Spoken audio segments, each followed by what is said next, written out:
Friends welcome to Nila's kitchen. நம்ம இன்னைக்கு என்ன பார்க்க போறோம்னா வாழைக்காய் பொடி மாஸ் பார்க்கலாம் எப்படி செய்யலான்ட்டு. நான் ஒரு 2 வாழைக்காய் எடுத்துட்டு ஹாட் வாட்டர் ஊற்றிக்கிறேங்க.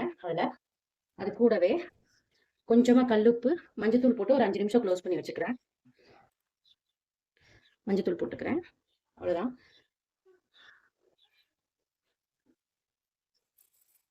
மிக்ஸ் பண்ணிட்டு ஒரு 5 நிமிஷம் க்ளோஸ் பண்ணி வச்சுக்கோங்க. இது ஒரு 5 நிமிஷம் ஹாட் வாட்டர்லேயே இருக்கட்டும். அதுக்கப்புறம் நம்ம பொடி மாஸ் செஞ்சிடலாம். நான் அது எப்படின்னு உங்களுக்கு சொல்கிறேன். நான் க்ளோஸ் பண்ணிட்டேன். ஒரு 5 நிமிஷம் கழிச்சு பார்க்கலாங்க. இப்போ பொடி மாசு வந்துட்டு வாழைக்காய் பொடி மாசு செஞ்சிடலாம். நான் ஆயில் ஊற்றி வச்சிருக்கேங்க. ஒரு 1½ டேபிள் ஸ்பூன் அளவு ஊற்றிருக்கேன். நான் சின்ன வாழைக்காயா 2 வாழைக்காய் எடுத்திருக்கேங்க. கடுகு நல்லா வெடிக்கட்டும். அது கூடவே 2 சீரகம். வாழைக்காய் கொஞ்சம் கேஸ்ட்ரிக்னு சொல்லுவாங்க, அதனால கொஞ்சம் பெருங்காயத்தூள் போட்டுக்கிறேன். அது கூடவே ஒரே ஒரு பெரிய வெங்காயத்தை பொடி பொடியா கட் பண்ணியிருக்கேங்க, எடுத்துக்கிறேன்.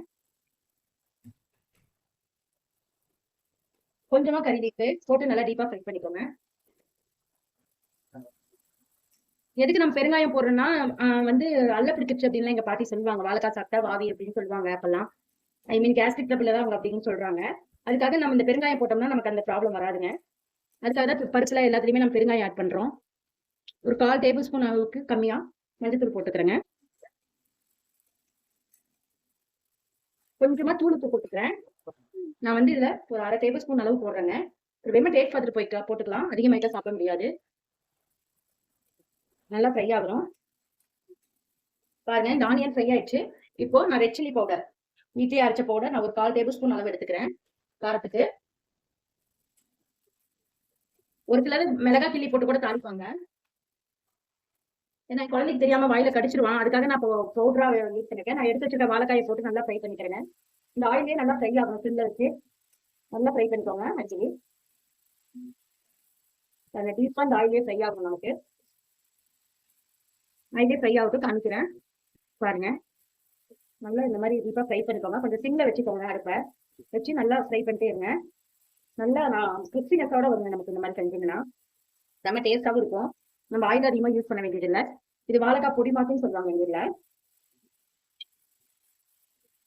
பாருங்க, எதுவுமே போடல. நம்ம வெங்காயம் கறி லீஃப் மட்டும்தான் போட்டிருக்கோம் தாளிக்கிறதுக்கு. நல்லா ஃப்ரை ஆனதுக்கு அப்புறம் குழம்புத்தூள், வீட்லயே அரைச்ச குழம்புத்தூள் ஒரு டேபிள் ஸ்பூன் 1.25 போடுறேங்க நான் காரத்துக்கு. ஏன்னா இதுல காரம் கம்மியா இருக்கும், அதுக்கு தான் ரெட் சில்லி பவுடர் ஆட் பண்ணேன். இந்த மசாலால சீரகம், சோம்பு எல்லாமே இருக்கு. ரொம்ப ஹெல்த் பெனிஃபிட்டும் இருக்குங்க. இது நல்லா ஃப்ரை ஆகணும்.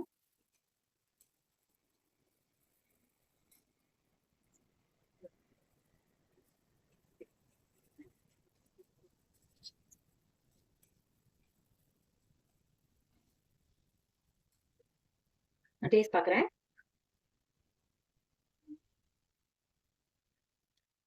கரெக்டா இருக்குங்க. உப்பு மட்டும் கொஞ்சம் பத்தல.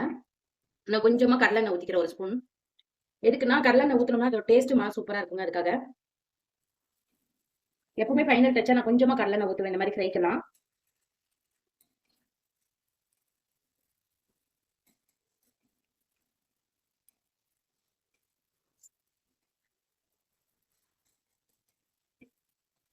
பாருங்க, எவ்வளவு சூப்பரா ஃப்ரை ஆகுதுங்க. இது கொஞ்சம் நல்லா ஃப்ரை ஆகுங்க. லைட்டா உப்பு பத்தல, நான் உப்பு ஆட் பண்ணிக்கிறேன்.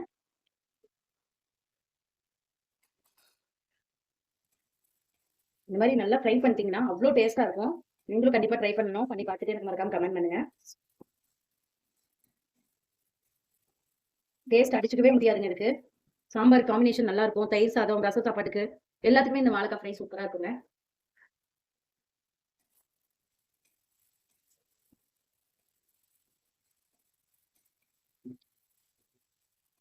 அவ்வளவுதாங்க, சூப்பரான பொடி மாஸ் ரெடி ஆயிடுச்சு.